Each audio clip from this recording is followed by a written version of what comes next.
இந்த நாளில் உங்களோடு கூட பேசும்படியாக தேவ சமூகத்தில் நான் காத்து கிடந்த போது ஆண்டவர் சொன்னார், யார் மேல் நம்பிக்கை வைக்கிறாய்? இதுதான் எனக்கு கொடுக்கப்பட்ட தலைப்பு.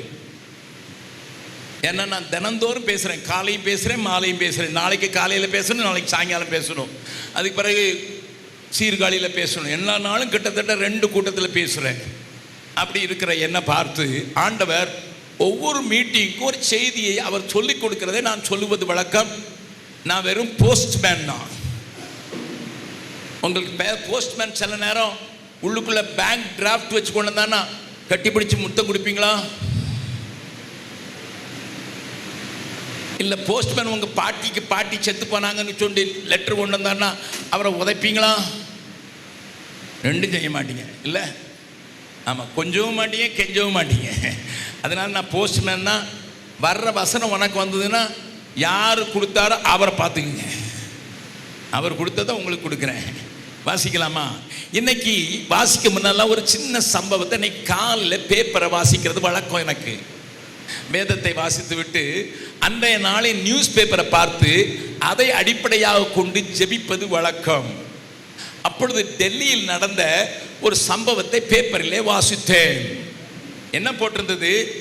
டெல்லி யூனிவர்சிட்டியில் படிக்கிற தன்னுடைய மகள், டிகிரி பண்ணுகிற தன்னுடைய மகள், ஒரே மகள், தகப்பனும் தாயும் நல்ல காசு வைத்திருக்கிறவர்கள், மகளை சந்தோஷமாகத்தான் வைத்திருந்தார்கள், சகல வசதிகளோடு கூட தான் வைத்திருந்தார்கள். ஆனால் அவளுடைய நடவடிக்கைகளிலே கொஞ்சத்தை அம்மாவும் அப்பாவும் கவனித்த போது அவளுக்கு சந்தேகம் வந்து விட்டது. மகளை நம்புவதற்கு இஷ்டமில்லை.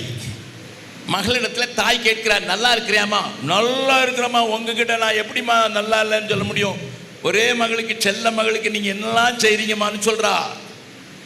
அப்பா கேட்குறாரு, அம்மா நீ எப்பவும் போகிற, எப்போமாவது வார, எனக்கு கொஞ்சம் கஷ்டமாக இருக்குடா, ரொம்ப மோசமாகிடுச்சு டெல்லி, எல்லா இடத்துலையும் கேங் ரேப் நடக்குதுடா, கூட்டாக பாலுறவு செய்து தகாத காரியங்கள் நடக்கிற, பயமாக இருக்குடா, நீ கொஞ்சம் பார்த்து நடமான்னு சொல்கிறாரு. அவ சொல்கிறா, டாடி உங்கள் மகளுக்கு தைரியம் இல்லையா? நான் சிங்கக்குட்டிக்கு பிறந்த சிங்கக்குட்டி, நீங்கள் என்னை பற்றிலாம் பயப்பட வேண்டான்னு சொல்கிறா. ஆனாலும் அப்பாவுக்கும் அம்மாவுக்கும் மகள் மேலே நம்பிக்கை வரல. நல்லா கவனிங்க, நான் இன்றைக்கு காலையில் வாசித்த செய்தியை சொல்கிறேன். அப்பாவுக்கும் அம்மாவுக்கும் ஒரே மகள், கல்லூரியில் படிக்கிறா, அதுவும் டெல்லி யூனிவர்சிட்டியில் இடம் கிடைக்கிறது குதிரை கொம்பு, அங்கே படிக்கிறா. அப்படி இருக்கும்போது அந்த மகளை குறித்து இவங்களுக்கு சந்தேகம் வந்தோடனே அவங்க காசு வச்சிருந்ததுனால ஒரு உளவுத்துறை, அதாவது சிஐடி டிபார்ட்மெண்ட்டை ப்ரைவேட்டாக நடத்துகிற ஒரு கம்பெனிக்கு கான்ட்ராக்ட் கொடுக்குறாங்க. என் பிள்ளைய எங்களுக்கு நம்ப முடியல, நீங்கள் அவள் எங்கே போகிறா எங்கே வர்றான்னு எங்களுக்கு செய்தி கொடுங்கன்னு சொன்ன போது 3 மாதங்கள், நன்றாக கவனிங்கள், 3 மாதங்கள் அந்த பிள்ளைய கண்காணிக்கிற ஒரு குழு அவளுக்கு தெரியாமல், தந்தை தான் காசு கொடுத்து நிறுத்தி இருக்கிறார் என்பதை அறியாதபடி அவள் போகும்போது அவர்கள் 3 மாதத்திற்கு பிறகு தந்தையின் தாயும் கூப்பிட்டு சொன்ன காரியம் அதிர்ச்சி ஊட்டும் செய்தி. அது டிவியிலையும் வந்திருக்கிறது. நான் டிவி செய்தியை பார்க்கவில்லை, நான் பிரிண்ட் மீடியாவினுடைய செய்தியை சொல்கிறேன். என்ன வந்தது தெரியுமா? அந்த மகள் அவ்வப்போது பிராத்தல் என்று சொல்லப்படுகிற விபச்சாரிகள் தங்கி இருக்கிற இடத்திற்கு தன்னையும் விபச்சாரியாக மாற்றி பணம் வசூலிப்பதற்கு செல்கிறதை கண்டுபிடித்தார்கள். My dear parents, the world is so evil and wicked and wretched today. சொந்த மகள், ஒரே மகள், அன்பு காராட்டுகிறார்கள். ஆனால் அவளுடைய காரியத்தை பார்த்து தந்தையும் தாயும் அப்படியே உறைந்து போனார்கள். ஐயோ, நாம் பெத்த பிள்ளைய கூட நம்ப முடியாத ஒரு உலகம். சார், இன்றைக்கு அநேகர் இந்த உலகத்தில் நம்பிக்கையற்றவர்களாகத்தான் வாழ்கிறார்கள். அதைத்தான் எபேசியர்கள் நிருபத்தில் அங்கே பவுல் எழுதி காண்பித்திருக்கிறார். வாசிக்கலாம். எபேசியர்கள் நிருபம்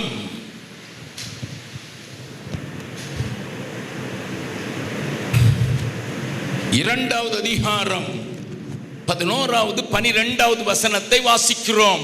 ஆனபடியினால் முன்னே மாம்சத்தின்படி புறஜாதியாய் இருந்து மாம்சத்தில் கையினாலே செய்யப்படுகிற விருத்த சேதனம் உடையவர்களால் விருத்த சேதனம் இல்லாதவர்கள் என்னப்பட்ட நீங்கள் அக்காலத்திலே கிறிஸ்துவை சேராதவர்களும் இஸ்ரவேலுடைய காணியாட்சிக்கு புறம்பானவர்களும் வாக்குத்தத்தத்தின்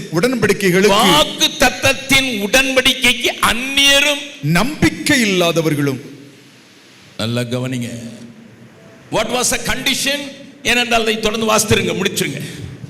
நம்பிக்கை இல்லாதவர்களும் இவ்வுலகத்தில் தேவனற்றவர்களுமாய் இருந்தீர்கள் என்று என்னுடைய பழைய காரியத்தை அல்லது பழைய வாழ்க்கையை குறிக்கும்படியாக பிரஜாதியாரிலிருந்து இயேசுவுக்கு சொந்தமான மக்களை பார்த்து பவுல் எழுதுகிறார், முக்காலத்திலே நீங்கள் தேவனற்ற காட்லெஸ் ஜெனரேஷன், தேவனற்றவர்களாய் இருந்தீர்கள். ஆனால் அதற்கெல்லாம் மேலாக நம்பிக்கை இல்லாமல் இருந்தீர்கள். இன்னைக்கு மோடி, நம்முடைய பிரதம மந்திரி மோடி சொல்லியிருக்கிறாரு, டியர் மோஸ்ட் ஃப்ரெண்டுன்னு நினைச்சேன் இந்த ட்ரம்ப, இவன் நான் எங்கேயோ ஆயில் வாங்குறேன்னு சொல்லிட்டு எனக்கு 25 போடுவேன்னு சொன்னா இப்ப 50 டாரிஃப் போடுறான் பிரசன்ட். ரொம்ப நம்ப முடியும்னுட்டு குஜராத்தில் அவர் அகமதாபாத்துக்கு வரவழைச்சு அவர் ஊர்வலம் வரும்போது ஏழைகளெல்லாம் பார்க்கக்கூடாதுன்னு சுவரை கட்டி அதெல்லாம் முடி மறைச்சு அமெரிக்காவில் போய் நான் அவருக்கு ஓட்டெல்லாம் வாங்கி கொடுக்குற ட்ரம்ப், இந்த ஹிந்தியில் எழுதுவாங்க இஸ் பார்பி மோடி ஹே, இந்த தடவை மோடி தான் என்று எழுதி ஒட்டினேன். அது மாதிரி அங்கே போய் சொன்னேன் இந்த தடவை ட்ரம்ப் தான். நான் பிரசங்கம் பண்ணதுனால ட்ரம்ப் தோத்து போயிட்டாரு. ஆனால் இந்த தடவை ஜெயிக்கட்டும்னு சொல்லி நானும் ரொம்ப முயற்சி எடுத்தேன். அந்த உயிருக்கு உயிரான நண்பரை நான் அப்படியே கட்டி பிடிச்சி எத்தனையோ தடவை அவரை கட்டி பார்த்தேன். அந்த ஆள் இப்போ கட்டி ஆயிட்டானே. யாரைத்தான் நம்புவது? ஏழை நெஞ்சம். அரசியலையும் நம்ப முடியல, குடும்பத்திலையும் நம்ப முடியல. பக்கத்தில் இருக்க கையை பிடிச்சு கேளுங்க, உங்க புருஷனாவது உங்களை நம்புறாரா?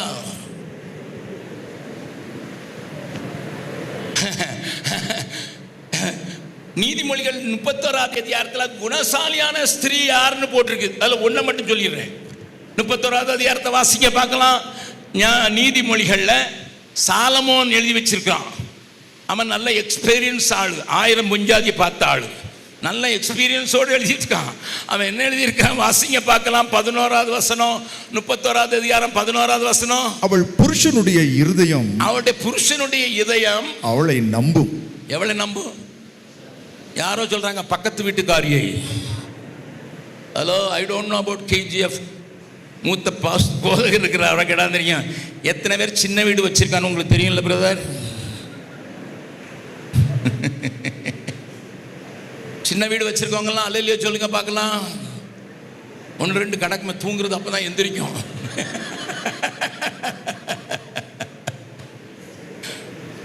புருஷ மேல நம்பிக்கை இல்லைங்கிற அளவுக்கு வந்து இது குணசாலியான ஸ்திரீ. அவளை குறித்து புருஷனுடைய இதயம் நம்பும். இன்னைக்கு நாள் தப்பினாலும் புருஷனை பெஞ்சாதி கொண்டுட்டா, பெஞ்சாதிய புருஷன் கொண்டுட்டான்னு சொல்லி எல்லா நாளும் பேப்பர்ல வருது. Is it not true? என்ன நம்புங்கன்னு மற்றவங்க சொன்னா கூட நமக்கு கொஞ்சம் சந்தேகமா தான் இருக்குது. நம்புறோம், இழுத்தாலே என்னவோ போட போறீங்கன்னு அர்த்தம். ஆனா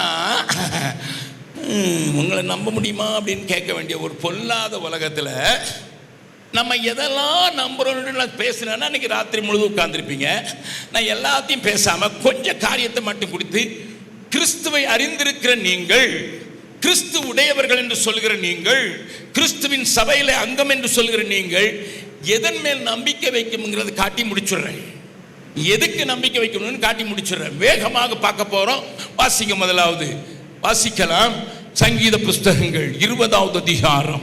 சங்கீத புஸ்தகங்கள் 20வது அதிகாரத்தில் சங்கீதக்காரனாகிய தாவீது சொல்கிறான். 7வது 8வது 9வது வசனத்தை வாசிக்கலாம். சிலர் ரதங்களை குறித்தும், சிலர் ரதங்களை குறித்தும், சிலர் குதிரைகளை குறித்தும், சிலர் குதிரைகளை குறித்தும் மேன்மை பாராட்டுகிறார்கள். மேன்மை பாராட்டுகிறார்கள். நாங்களோ எங்கள் தேவனாகிய கர்த்தருடைய நாமத்தை குறித்தே மேன்மை பாராட்டுவோம்.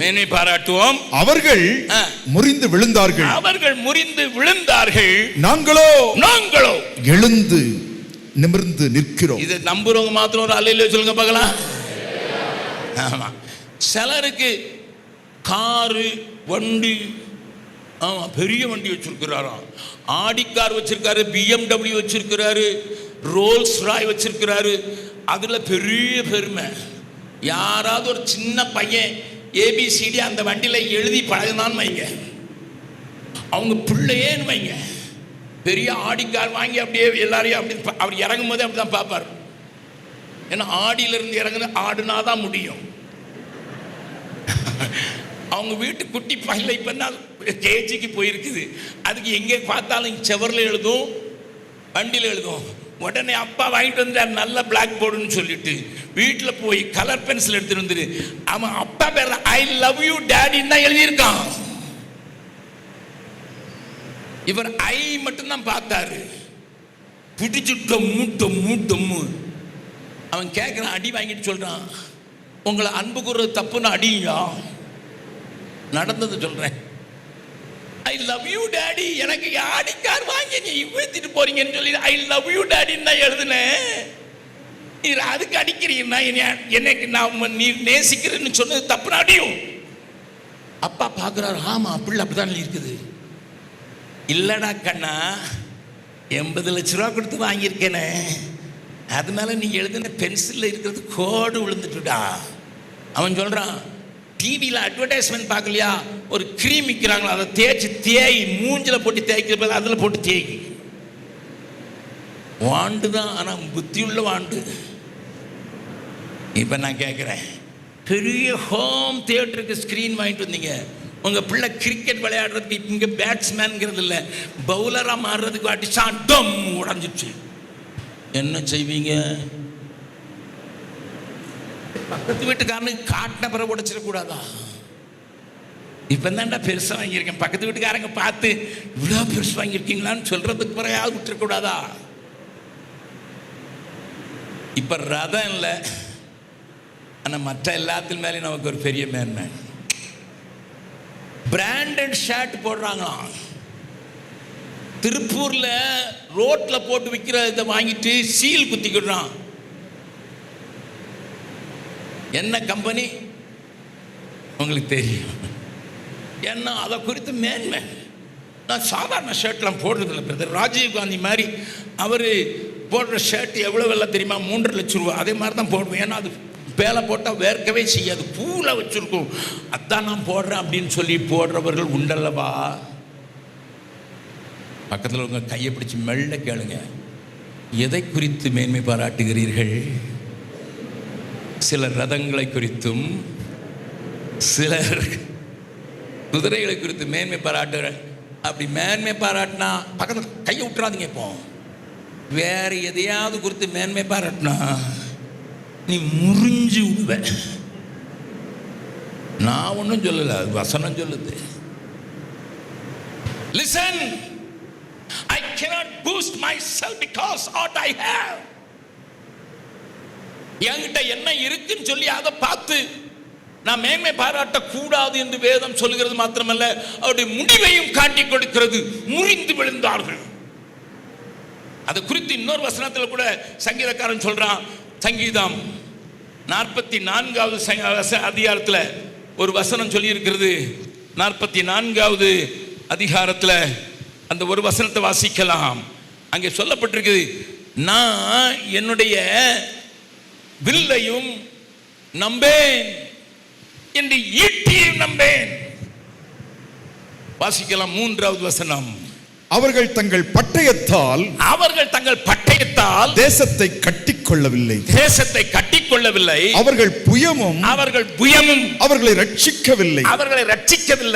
நீ அவர்கள் மேல் பிரியமாயிருந்தபடியால் உம்முடைய வலது கரமும் உம்முடைய புயமும் உம்முடைய முகத்தின் பிரகாசமும் அவர்களை ரட்சித்தது. அதை சொல்லிட்டு கீழே சொல்ற 6வது வசனம், என் வில்லை நான் நம்பேன், என் பட்டயம் என்னை ரட்சிப்பதில்லை. சார் லிசன், சங்கீதக்காரனுடைய பெரிய உன்னதமான அனுபவம், என் கையில் இருக்கிறவைகளை குறித்து நான் மேன்மை பாராட்டவும் மாட்டேன், அவைகளை நம்பவும் மாட்டேன். ஐயா, நாங்க நம்பிக்கை இல்லாதவங்க தானே வாழ்கிறோம். எங்களுக்கு எதிர்காலத்தை குறித்து ஒரு நம்பிக்கை இல்லை, என் பிள்ளையை குறித்து நம்பிக்கை இல்லை. சிலர் கேட்டா சொல்லுவாங்க, பிள்ளை எப்படி படிக்கிறான்? நம்பிக்கையே இல்லை பிரதர், பாஸ் பண்ணுவானான். 30 வயசான பெண்ணை கை வீட்டில் வச்சுக்கோங்க, என்ன உங்க பிள்ளைக்கு மாப்பிள்ளை பார்த்தாச்சா? நம்பிக்கையே வரமாட்டேங்க. வர்றவன்லாம் ஏதாவது ஒன்று சொல்லிட்டு போயிடறான். கோணையா இருக்குங்கிறான், கருப்பா இருக்குங்கிறான், இல்லைன்னா மூக்கு கொஞ்சம் நீளமா இருக்குங்கிறான். நம்பிக்கையே இல்லை. இது இந்த உலகத்துக்குரியதுக்கே நம்ப முடியல, பரத்துக்குரியதற்கு நம்புவதற்கு நான் இல்லை நம்ப முடியுமோ?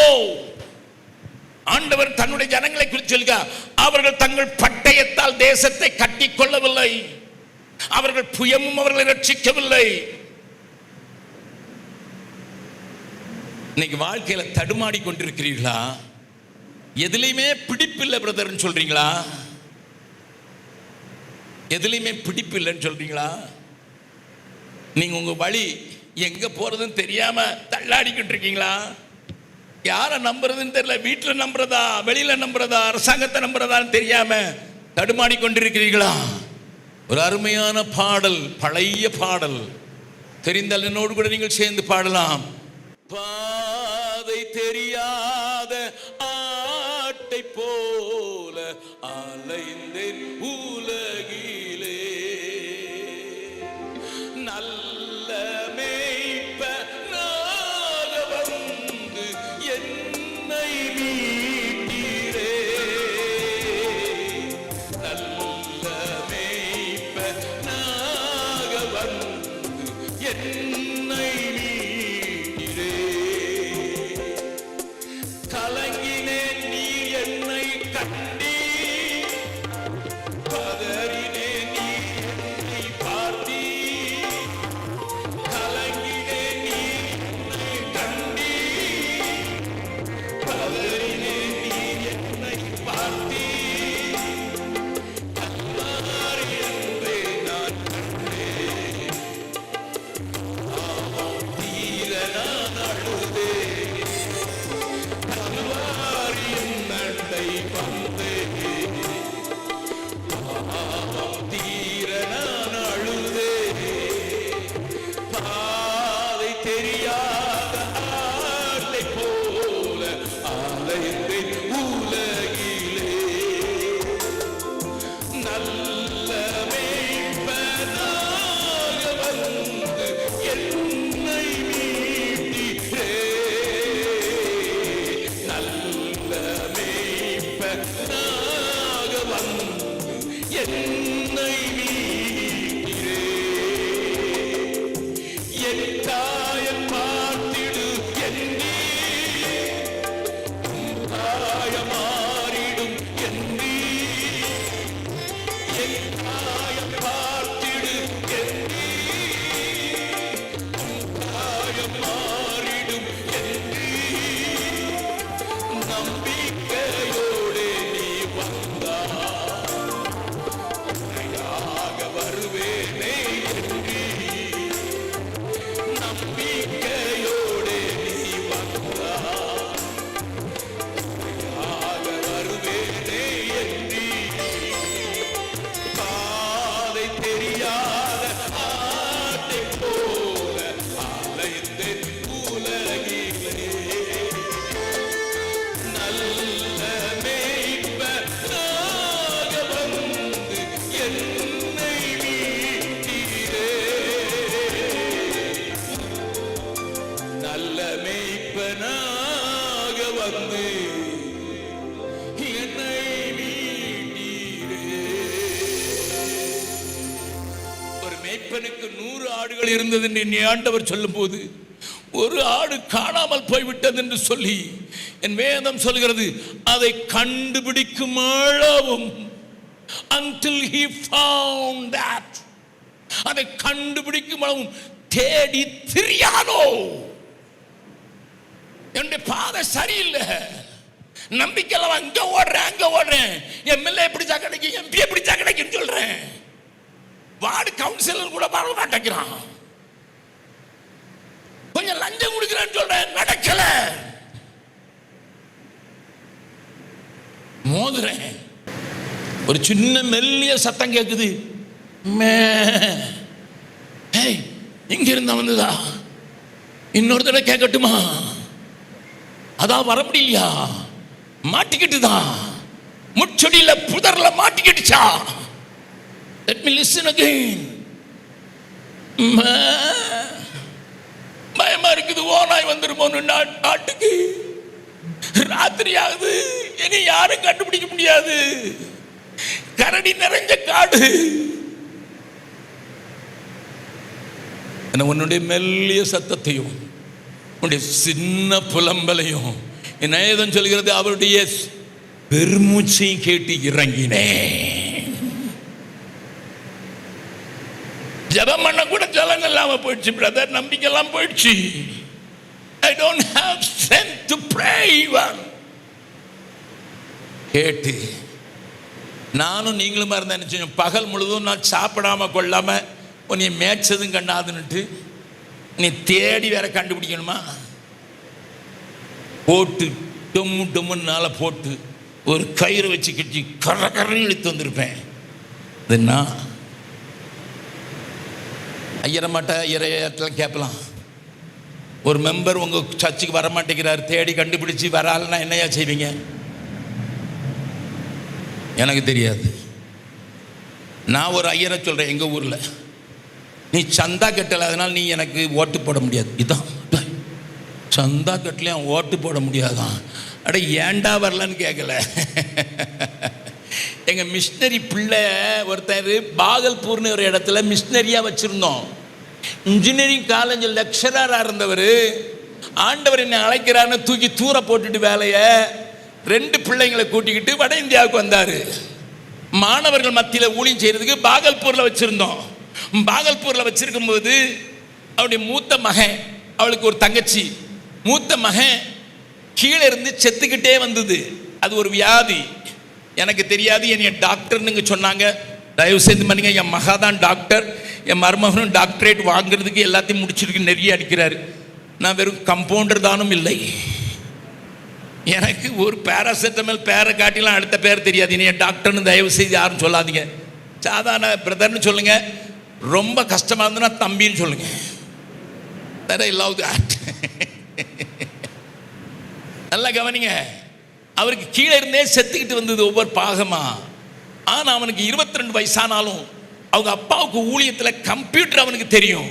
கம்ப்யூட்டர்ல நிறைய காரியங்கள் எடுத்து சுவிசேஷ ஊழியத்தை செய்யறதுக்கு அவங்க அப்பா ஒரு சின்ன மாருதி வேன் வச்சிருந்தாரு. அதுல போட்டு காமிக்கிறதுக்கு இவன் தான் ரெடி பண்ணுவான். ஒவ்வொரு சின்ன சின்ன கதையும் அவன் அனிமேஷன் பண்ணி அவன் கொடுப்பான்.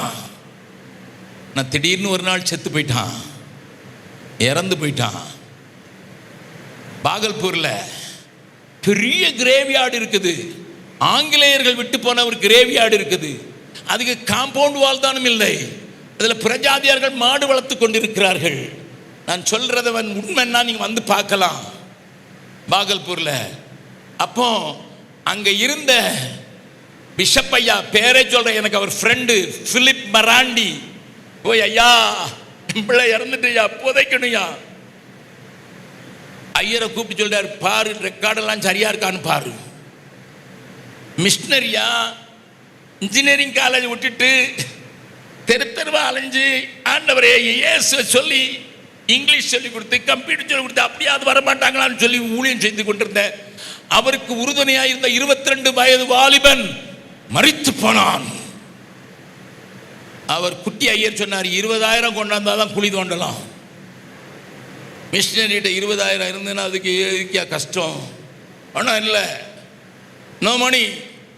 எனக்கு ஃபோன் பண்ணுறாரு, அண்ணே உங்களுக்கு அங்கே வேலை இருக்குது, உங்களுக்கு மீட்டிங் இருக்குன்னு நீங்கள் மீட்டிங் விட்டு வர மாட்டீங்க. உங்கள் பிள்ளையே பிறக்க வரல, உங்களை கூப்பிடல. ஆனால் அங்கே எனக்கு கையில் காசு இல்லை.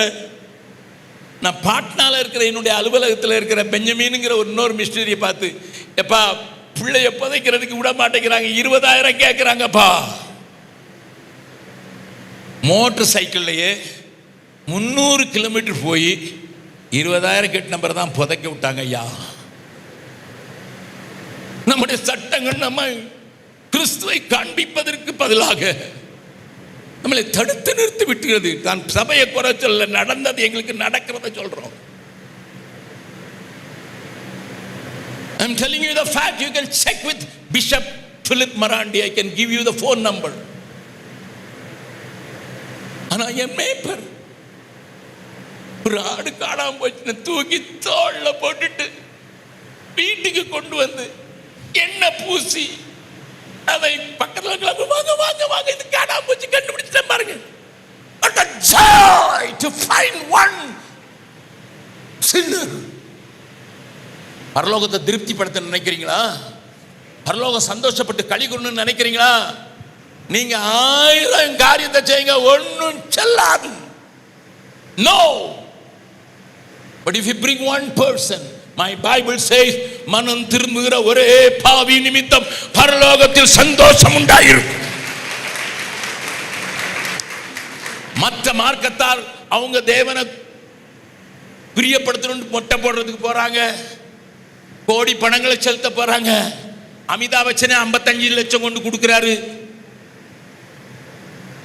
ஹலோ, எங்க ஊருக்கு வாங்க, பிப்ரவரி மாதத்தில் 66 கோடி. அதுல மிதிப்பெட்டி செத்தவங்க 200 பேர். ரயில்வே ஸ்டேஷன்ல மிதிப்பெட்டி செத்தவன் 100 பேர். டெல்லி ரயில்வே ஸ்டேஷன்ல ட்ரெயின்ல அடிபிடி சண்டை. அப்படியாவது போய் எங்களுக்கு பாவ மன்னிப்பு கிடைக்காதான்னு அலகாபாத்துக்கு போனாங்களா பிப்ரவரி மாதத்தில்? அவங்களுக்கு செய்தியில பார்க்கலையா? இந்த நாட்டில் 66,000 பேருக்கு இயேசு என்றால் தெரியாது, பாவ மன்னிப்பை அவர்களுக்கு தெரியாது, ரட்சிப்பை அறிவிக்கிறவருக்கு தெரியாது.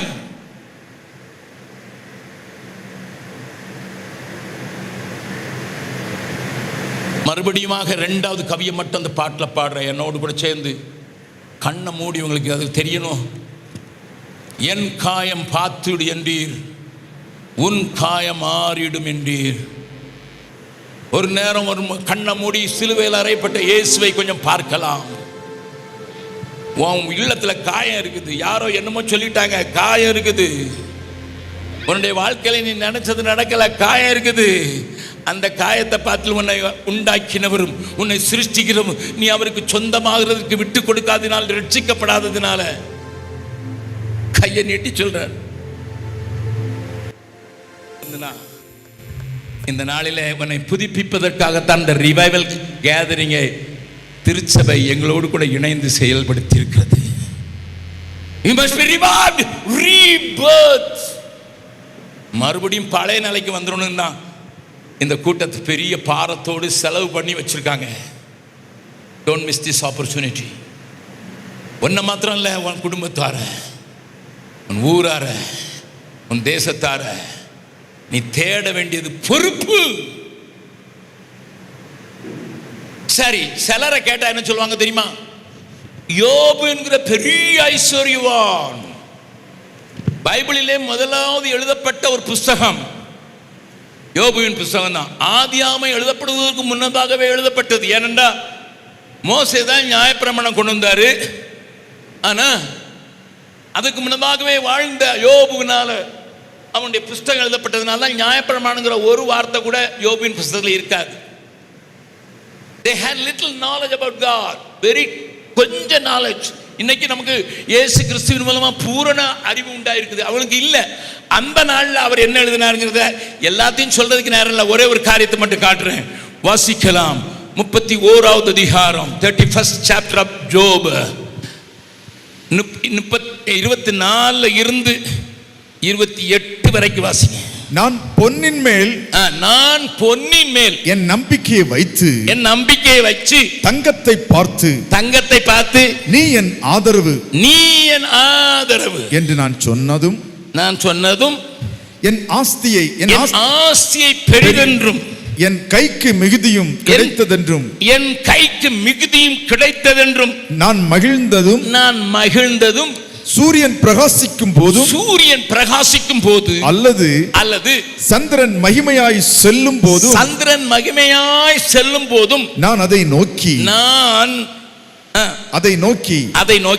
என் மனம் ரகசியமாய் மயக்கப்பட்டு என் வாய் என் கையை முத்திக் கொண்டதும் நான் என்னன்னு தெரியுமில,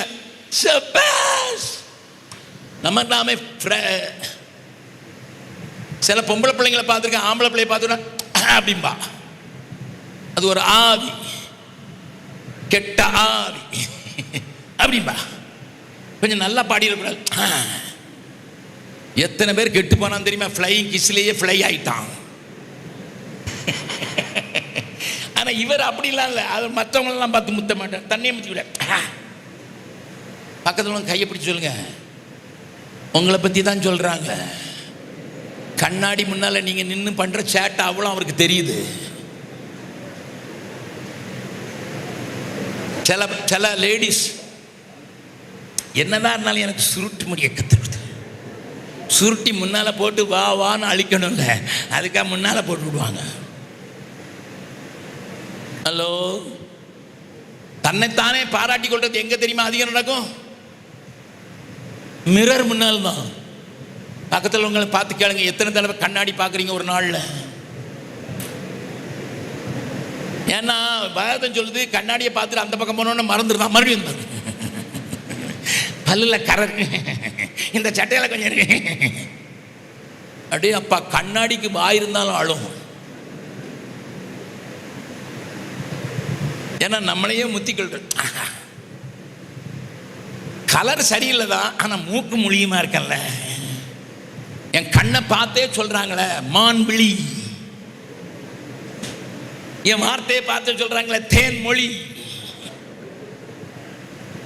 ரோட்ல போறவன் சும்மா ஏதோ ஒரு சினிமா பாட்டா தேனையும் மானையும் சேர்த்து பேசினா எனக்காக பாடுறான் பாரு. அம்மா உங்களைத்தான் சொல்றேன்.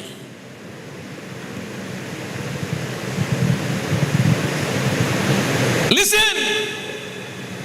தங்கத்தை பார்த்து, தங்கமே தங்கம் நீ தான் என் ஆதரவு. நீங்க நான்லாம் சொல்லலைங்க.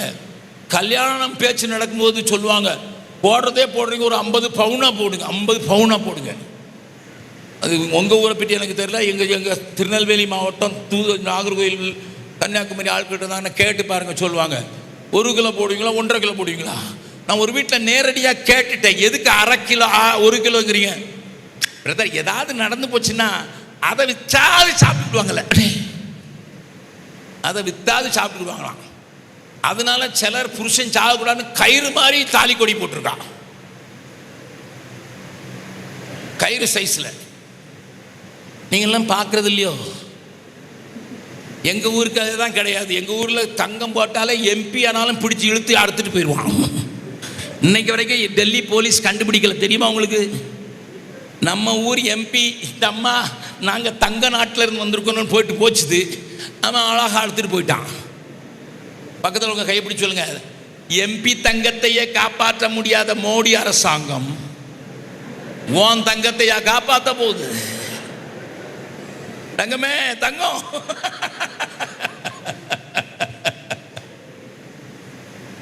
சிலர் மாமனார் வீட்டுக்கு முதல்ல போகும்போது மாமனார் வந்து அவருக்கு மைனர் செயின் போட்டு கொடுக்கணுமா. என்ன செயின்? எங்க ஊர்ல சொல்ற பேர் சொல்றேன், மைனர் செயின். மாமனார் போடுற, நீ இங்க மேஜர் ஆகல, மைனராக தான் வந்திருக்க, சண்டை அடங்கி இருக்குன்னு சொல்ல வந்திருக்கிறாரு. என் பெஞ்சாதி என் மகா உன்னை அடிச்சு நொறுக்குவா, நீ மைனர் தான் போடுறதுக்காக மைனர் செயின் போட்டிருக்கவங்களா இல்லையோ சொல்லுங்க பார்க்கலாம். மறைக்கிறான், பெட்டனை போடுறான். மைனர் செயின் போட்டவனா 4 பட்டனை திறந்துட்டு காட்டுவான், எல்லாருக்கும் போட்டுக்காரன் மைனர். நீ உலகத்துக்கு நீ மைனர் என்னடா காட்டுற? உங்க மாமனாரே தான் சொல்லிட்டாருடா, நீ ஏஜுக்கே வரலன்னுட்டு.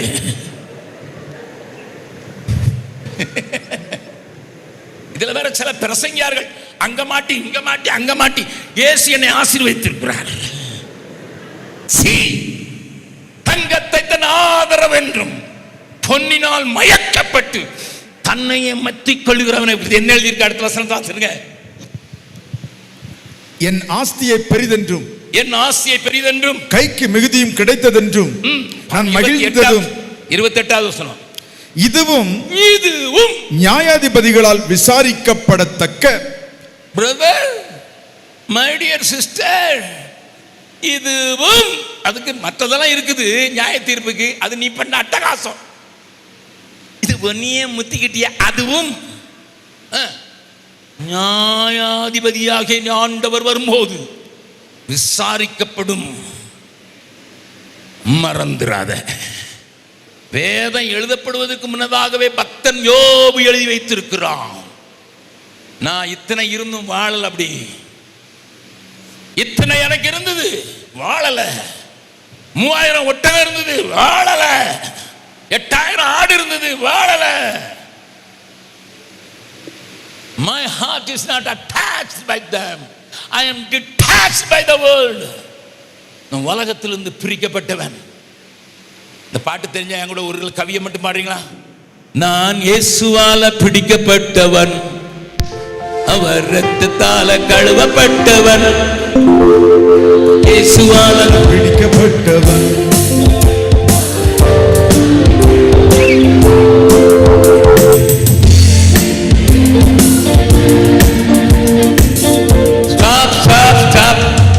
இவ்வளவு பெரிய பொய்யை இவ்வளவு பெரிய சபையில, அது அகஸ்டின் ஜெபக்குமார் நிக்கிற சபையில செய்யற பாட்டு வேற. இதுல வேற எனக்கு ஒருவும் இல்ல. பக்கத்து வீட்டு காரணையும் ஆட்டை போட்டு அவன் நிலத்தை எடுத்துக்கொண்ட எனக்கு ஒருவும் இல்ல. ஆட்டையை போடுற உனக்கு எதுவும் இல்லைன்னு பாட்டு வேற. நான் பாடலாம் ஐயா. என் மகா இருக்கிறாரு, மருமக இருக்கிறாரு, என் பேர பிள்ளைங்க இருக்காங்க. கேட்டு பாருங்க, உங்க தாத்தாட்ட என்ன இருக்குடா? போட்டிருக்க சட்டை போட்டாலே நல்லது. நான் சொல்லியிருக்கேன், எங்க வீட்டில் வந்து நீங்க எது வேணாலும் எடுத்துட்டு போகலாம், என் மனைவியை தவிர. You can come and take anything. என் கூட வேலை செய்யறவங்களா இருக்காங்க, இந்த 35 வருஷமா இருக்காரு. கேளுங்க, திடீர்னு மேடையில் இருந்த பொருள் காணாமல் போயிருக்கும். நான் கேட்பேன், எங்கம்மா மேல? நீங்க தான் சொல்லிங்க, எவன் வந்தாலும் எடுத்துட்டு போகணுட்டு எடுத்துட்டு போயிருப்பான். நான் இருக்கிற வீடு நான் கட்டினதுனாலும் வாடகை கொடுக்குறையா. நான் உபயோகப்படுத்துகிற எலக்ட்ரிசிட்டிக்கு வாடகை கொடுக்குறேன். எனக்கு ஜெம்ஸ் சம்பளம் கொடுக்காது. டாக்டர் சேம கேட்டு பாருங்க, எனக்கு சபையும் சம்பந்தம் கொடுக்கல, சங்கமும் சம்பளம் கொடுக்கல, எல்ஐசி இல்லை, ப்ராவிடன்ட் ஃபண்ட் இல்லை, மெடிக்கல் இன்சூரன்ஸ் இல்லை, எல்லாமே இயேசு. 53 வருஷம் உயிரோடு தான் இருக்கிறேன். எனக்கு 4 பிள்ளைங்க பிறந்தாங்க. 4 பிள்ளைங்களை எடுத்து வளர்க்குறேன், பிள்ளைங்களா இருக்கிறாங்க. குறையில்லையா? எல்லாரும் நல்லா தான் படிச்சிருக்காங்க. என் வீட்டுக்கு வந்து உங்களுக்குன்னு கொடுக்குற காணிக்கை தவிர வேற ஒன்று நான் செலவழிச்சதில்லை. வெளிநாட்டில் போய் $1 தொட்டதில்லை. நான் ஏர்போர்ட்டில் கூட ஒரு கொக்கோ கோலா குடிப்பேன்னா என்கிட்ட காசு இருந்தால் குடிப்பேன், இல்லைனா குடிக்கல. எப்படி தெரியுமா? எனக்கென்று எதுவும் இல்லை,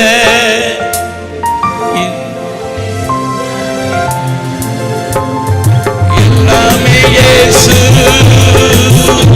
எல்லாம் இயேசு, எல்லாம் இயேசு, இயேசு, இயேசு, எல்லாம் இயேசு, இயேசு, இயேசு. லாபமான அனைத்தையுமே நஷ்டமென்று கருதுகிறேன்.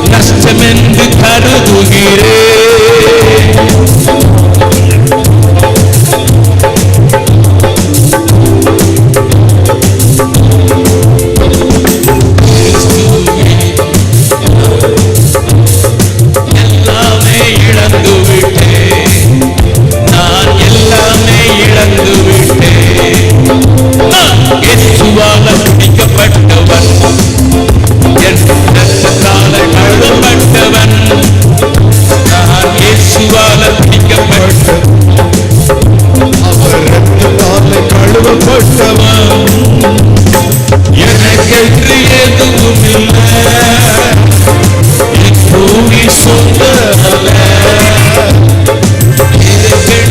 எதுவும் இல்லை, என் பூமி சொந்தமல்ல, எல்லாமே இயேசு, எல்லாம் இயேசு.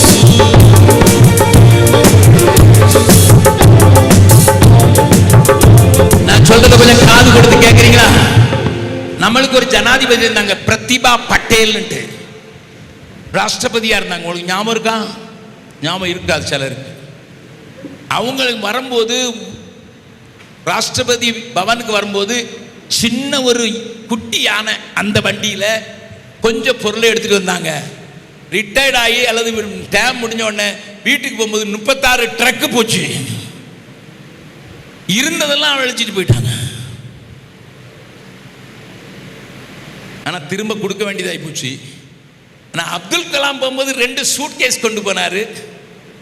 வரும்போது 2 சூட்கேஸையும் வெளியே வச்சு, தோட்டக்காரன் ஒருத்தன், அது ஒரு பெரிய கதை, அவனை வேலையிலேருந்து விலைக்கு வச்சிருந்தார். கடைசியில் தோட்டக்காரனை வச்சிருந்தார். அவனை வச்சுனார், பைப்பு தண்ணி எடுத்துக்கொண்டு இந்த சூட்கேஸ் மேலே அடிடா, இங்கேருந்து நான் ஒரு தூசி கூட கொண்டு போக விரும்பலன்ட்டு. பக்கத்தில் ஒன்று சொல்லுங்க, நல்லா சொல்லுங்க, பக்கத்தில் பார்த்து சொல்லுங்க. நான் சொல்றது கொஞ்சம் கீழ்ப்படிய மாட்டேங்கிறீங்களா? இதுதானே பெரிய பிரச்சனை. அவர் கிறிஸ்தவர் அல்ல, கிறிஸ்துவ ஸ்கூல்ல படிச்சாரு, ஆனா கிறிஸ்தவர் அல்ல. சொல்லுங்க, இப்ப முகத்தை பார்த்து சொல்லுங்க, கண்ணை பார்த்து சொல்லுங்க.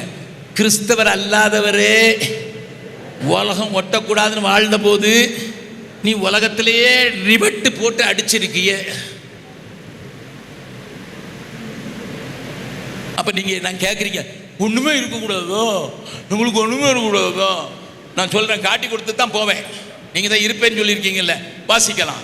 1 தீமோத்தேயு 6வது அதிகாரம் 17, 18, 19 வசனங்களை வாசிக்க போறோம். இவ்வுலகத்திலே ஐஸ்வர்யம் உள்ளவர்கள் இருமாப்பான சிந்தை உள்ளவர்களாய் இராமலும், ஐஸ்வர்யம் வச்சுக்கலாம், ஆனா இருமாப்பான சிந்தை உள்ளவராய் இராமலும், நிலையற்ற ஐஸ்வர்யத்தின் மேல் நம்பிக்கை வையாமலும் நாம் அனுபவிப்பதற்கு சகலவித நன்மைகளையும் நமக்கு சம்பூரணமாய் கொடுக்கிற ஜீவனுள்ள தேவன் மேல் நம்பிக்கை வைக்கவும். இதுதான் இந்த ப்ராஸ்பெரிட்டி தியரி பேசுறவங்க பேசுறது. தேவன் நமக்கு சம்பூர்ண அனுபவி கொடுத்திருக்காரு, ஆனா அங்க கமா போட்டிருக்காங்க, கண்ணுக்கு தெரியாது, ஏன்னா கொழுப்பு அடைக்குது. இந்த ப்ராஸ்பெரிட்டி தியரி ப்ரீச் பண்ற எல்லாரும் அப்படித்தான். நமக்கு எல்லாம் சம்பூர்ணமா கொடுத்திருக்காரு, ஜீவன் உள்ள தேவன் நமக்கு அனுபவிக்க கொடுத்திருக்காரு. நாம் அனுபவிப்பதற்கும் சகலத நன்மைகளை நமக்கு சம்பூர்ணமாய் கொடுக்கிற தேவன். அதோட நிறுத்தி, அது கமா போட்டிருக்கு. அடுத்த வசனத்தை வாசிங்க. நன்மை செய்யவும். நல்லா கவனிங்க, எதுக்கு தெரியுமா காசு கொடுத்தாரு? நன்மை செய்யவும், நற்கிரியைகளில் ஐஸ்வர்யவான்களாகவும் தாராளமாய் கொடுக்கிறவர்களும் உதார குணமுள்ளவர்களுமாய் இருக்கவும். அதுவும் அங்கே முடியல, நித்திய ஜீவனை பற்றிக் கொள்ளும்படி வருங்காலத்திற்காக, இந்த காலம் இல்ல, அந்த காலம், வரப்போகிற அந்த காலத்திற்காக தங்களுக்கு நல்ல ஆதாயத்தை பொக்கிஷமாக வைக்கவும் அவர்களுக்கு கட்டளையிடு. Paul commanded Timothy, go and command. என்னத்தை கட்டளையிடு? உன் கையில காசு இருந்துன்னா அதை எக்ஸ்சேஞ்ச் பண்ணி பரலோகத்தில் சேர்த்து வைக்கிற மாதிரி. பரலோகத்தில் தான், தங்கத்தில் தானே ரோடு போட்டிருக்குது.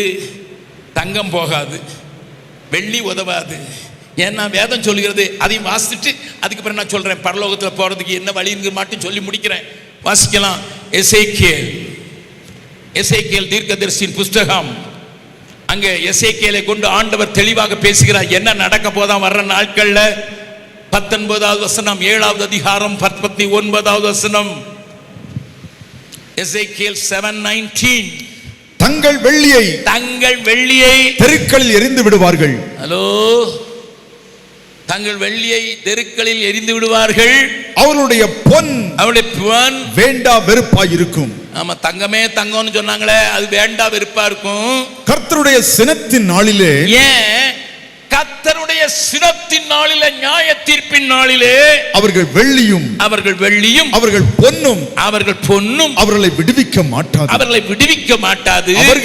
அவர்கள் அதனால் தங்கள் ஆத்துமாக்களை திருப்தியாக்குவதும் இல்லை. போதும். A time is coming, people will throw the gold on the street. Los Angeles என்கிற அமெரிக்காவினுடைய மேற்கு மாகாணங்கள்ல பல நாளா தீ எரிஞ்சது. நீங்க பார்த்திருப்பீங்க. பெரிய பெரிய சினிமா ஸ்டார், ஏன் இந்த வைஸ் பிரசிடென்டா இருந்து அதுக்கு பிறகு தேர்தலில் தோத்து போன கமலா ஹாரிஸ் வீடு எரிஞ்சு போச்சு. ஒரு ஆளுடைய வீடு 400 மில்லியன், ஒரு மில்லியனுக்கு 8.5 கோடி, 400 மில்லியன் வீடு வச்சிருந்தான் ஒரு ஆளு, எரிஞ்சு போச்சு. எரிஞ்சு என்னெல்லாமோ கொஞ்சம் அணைச்சு பார்த்தாங்க, ஒன்றும் அணைய மாட்டேன்ட்டு. கடைசியில் அணைஞ்ச பிறகு இந்த 400 மில்லியன்ல வீடு கட்டியிருந்தானே அந்த ஆளு உள்ள போய் பார்த்துட்டு அங்க பொண்ணு செதறி கிடந்தது, காலை விட்டு இப்படி எரிகிறான். ஒரு நாள ஒரு பிரயோஜனம் இருந்துதான். நீங்க லாஸ் ஏஞ்சலஸ்க்கு நான் போயிருந்தேன். அதுக்கு பிறகு இந்த சம்பவத்துக்கு பிறகு நான் அமெரிக்காவுக்கு போனேன். அங்க இருக்கிற வாய்மொழியில கேட்டேன். வீட்டை பார்த்துட்டு சிலர் அப்படியே பைத்தியக்கார மாதிரி நின்னான். 32,200 கோடியில வீடு கட்டினவன் பார்த்துக்கிட்டே நிக்கிறான். அப்போ ஒருத்தர் கேட்கிறாரு, இன்சூரன்ஸ்காரன் உங்களுக்கு எதுவும் தரமாட்டானா? ஒரு நிருபர் கேட்கிறாரு. அவன் எனக்கு 200 கோடி தான் தருவாங்கிறான். எனக்கு எரிஞ்சு போறது 3,200 கோடி. அது எனக்கு நாக்கு வலிக்க கூட ஆகாது. Listen sir, where is your trust? ஆண்டவர் சொன்னார், இங்க நீ சேர்த்து வச்சின்னா பூச்சி அரிக்கும், திருடன் திருடிட்டு போயிடுவான், கண்ணமிட்டு திருடுவான், சும்மா திருட மாட்டான். ஏடிஎம் மிஷினே நம்ம ஆளு புல்டோசர் கொண்டு தூக்கிட்டு போயிடுறான். எவ்வளவு பெரிய கில்லாடிகள். அதனால ஆண்டவர் சொன்னாரு, கொள்ளையடிக்காத படல பரலோகத்தில் சேர்த்து வைங்க. பக்கத்தில் உங்க கையை பிடிச்சு கேளுங்க, பரலோகத்தில் உங்க அக்கௌண்ட்ல என்ன இருக்குது? எதையாவது அனுப்புனா தானே இருக்கும்.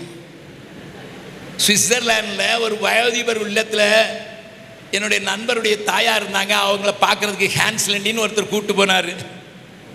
அப்போ அங்கே அவருடைய தாயாரும் இன்னொரு அம்மாவும் இருந்தாங்க. என்னைய பார்த்தோன்னே பிரைஸ் தி லார்ட் ஜெபக்குமார். நான் உங்களை பார்த்ததில்லை, எப்படி பிரைஸ் தி லார்ட் சொல்றீங்க?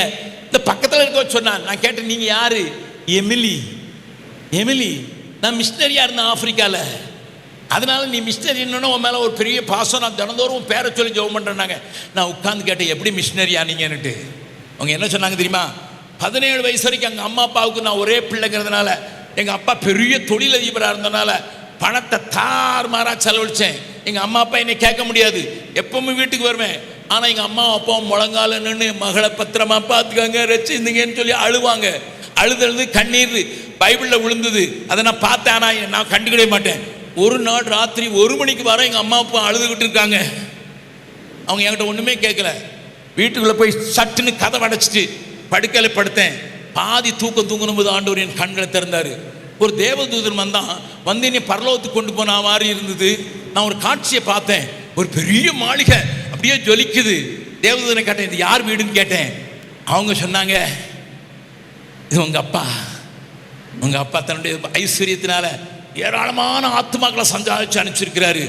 அவருக்கு நாங்கள் பெரிய வீடு கட்டியிருக்கோம். எங்கள் அம்மாவும் அங்கே இருப்பாங்களா? நோ, அங்கெல்லாம் அவனவனுடைய கிரியைக்கு அவனவன் தான். அப்போ கொஞ்சம் தூரம் தள்ளிட்டு போயிட்டு இன்னொரு பெரிய வீடை காட்டினாங்க. ஒரு மிஷினரி சொன்னதை அப்படியே சொல்கிறேன். அதுவும் அதே அளவில் நல்லா ஜொலிச்சுது. இது யாருக்கு? எங்கள் அம்மாவுக்கு. அப்போ நினச்சேன், ஒரே பிள்ளை தான், எனக்கு நிறைய சேர்த்துருப்பாங்கன்னுட்டு. என் வீடு எங்கே இருக்குன்னு கேட்டேன். போகிறான் ஒன்றையும் காணும்.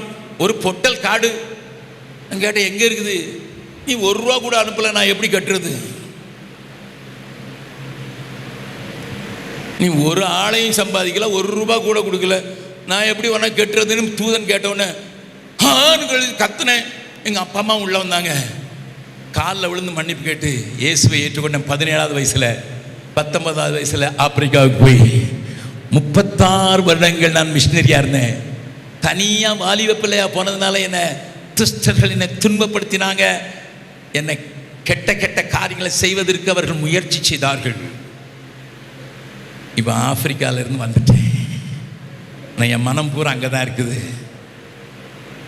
என் சகோதரா சகோதரியே, இயேசு சொன்ன ஒரு வார்த்தை மாத்திரம் சொல்லி நான் முடிக்கிறேன். லூக்கா எழுதின சுவிசேஷம் 16வது அதிகாரம் 9வது வசனம். நான் உங்களுக்கு சொல்லுகிறேன், நீங்கள் மாளும் போது உங்களை நித்தியமான வீடுகளிலே ஏற்றுக்கொள்ளுவார் உண்டாகும்படி அநீதியான உலக பொருட்களால் உங்களுக்கு சிநேகிதரை சம்பாதியுங்கள். நான் சொல்லல, இயேசு சொல்றார். உங்களை பரலோகம் ஏற்றுக்கொள்ள வேண்டும் என்றால் உங்களுடைய அநீதியான பொருள் கூட கொஞ்சம் வேற நித்திய ஜீவனுக்கு நேராக வழி நடத்தியிருக்கணும். என்ன செய்கிறாய் நீ? இங்கேருந்து 10 ட்ரெயின் போகுது பெங்களூருக்குன்னு சொன்னாங்க. வேலைக்கு போகிறவங்கலாம் போகிறாங்க. அதனால தான் இங்கே கொஞ்சம் கூட்டம் நிறையா இருக்குன்னு சொன்னாங்க. Very good. பெங்களூருக்குள்ள எதுக்கு போகிறீங்க? சமாரிய ஸ்திரீன்னு ஒரு விபச்சாரி 6 புருஷனோடு கடைசி ஆள் கூட ரிஜிஸ்டர் பண்ணாமலே வாழ்ந்துக்கிட்டு இருந்தா. Live together. அவ இயேசுன்னு கண்டுபிடிச்ச உடனே குடத்தை அங்கே வச்சுட்டு ஊருக்குள்ளே போய் எல்லாரையும் பார்த்து கூட்டிகிட்டு வந்துட்டாளாம். இப்போ பக்கத்தில் கேளுங்க, சிட்டிக்குள்ளே எதுக்கு போகிறீங்க? சில்க் வாங்குறதுக்கு. நல்லது வேணும். நான் அதனால தான் ஒரு பாடலை எழுதினேன். இந்த பாடலுடைய கடைசி கவி, வருக இந்நாள் சமீபமே, வல்லமை தேவன் வெளிப்படவே, வருக இந்நாள் சமீபமே, வல்லமை தேவன் வெளிப்படவே, பூமி அழியும் பூதலம் எரியும், பூமி அழியும் பூதலம் எரியும், சேர்த்திட்ட பொக்கிஷம் யாருக்கு சேரும், சேர்த்திட்ட பொக்கிஷம் யாருக்கு சேரும். விசுவாசியை நினைத்து பார், நிலைப்பவைகள் நித்திய ஜீவன் பெற ஓடி வருவாயே இன்றே, பாடி மகிழ்வாயே அன்றே, ஓடி வருவாயே இன்றே, பாடி மகிழ்வாயே அன்றே. விசுவாசியே நினைத்து பார், நிலைப்பவைகளை நாடு, நித்திய ஜீவன் பெற. நீ போகவிடில் யார் போவார்? இப்போதில்லாவிடில் எப்போ? நீ போகவிடில் யார் போவார்? இப்போதில்லாவிடில் எப்போ? கணக்கு கேட்பார், என்ன செய்வாய்? கணக்கு கேட்பார், என்ன செய்வாய்? கண்ணீர் விடுவாயோ கர்த்தரை கண்டு, கண்ணீர் விடுவாயோ கர்த்தரை கண்டு. எல்லாரும் கண்களை மூடலாம். தயவு செய்து என்னை பொறுத்துக் கொள்ளுங்கள். 10 மணி ஆகிறது. இன்னும் அதிகமான காரியங்களை உங்களுக்கு சொல்லி காண்பிக்க வேண்டும் என்ற ஆசை உண்டு. ஆனாலும் தேவன் உங்களோடு கூட பேசி இருக்கிறார் என்று நம்புகிறேன். நான் ஒரே ஒரு கேள்வியை கேட்டு முடிக்கிறேன். பிரதர் அகஸ்டின் ஜெபக்குமார், எங்களுக்கு விளங்கிற்று, நம்பிக்கை இல்லாத உலகத்தில் நம்பிக்கை இல்லாம அலைந்து திரிகிற தேடுறதை என் ஆண்டவர் தெரிஞ்சு கொண்டார். எனக்கு ஒரு நம்பிக்கை உண்டு, அனந்த பாக்கியம் உண்டு, என் இயேசு வருவார். தெரியாம கோடி கோடி எங்க இந்தியாவில் பாவ மன்னிப்புக்காக 66 ஓடி சண்டை போட்டு மிதிச்சாயிலும் அந்த நதியில மூழ்கிறதுக்கு வருவாங்கன்னா நாங்க சும்மா இருந்துட்டோம். ஆண்டவர் எங்கிட்ட கணக்கு கேட்பாரு, எங்களுக்கு பதில் சொல்ல தெரியாது. நம்ம உங்க செய்தியினால எங்களுக்கு தெரிஞ்சுக்கிட்டோம். தயவு செய்து நாங்க இப்ப சொல்றோம், நாங்க ஆண்டவருக்காக எதையாயிலும் செய்வோம். அவர் உங்களுக்கு என்ன சொல்லுகிறாரோ அதன் செய்யுங்கள் என்று அன்னைக்கு வேலைக்காரருக்கு மரியாள் சொன்னது போல அவர் உங்களுக்கு என்ன சொல்லுகிறாரோ அதை செய்வேன் என்று சொல்லுகிற மாத்திரம் அமைதியாக எழுந்து நின்றால் உங்களுக்காக நான் ஜெபிக்க விரும்புகிறேன். ஆண்டவர் எனக்கு சொல்லுவதை செய்வேன். பரலோக ராஜ்யத்துக்கு நான் பிரவேசிப்பதற்கு என்னை ஒப்புக் கொடுக்கிறேன். நித்திய ஜீவனை சுதந்திரித்துக் கொள்வதற்கு இதுதான் வழி என்பதை இன்றைக்கு கண்டுகொண்டேன்.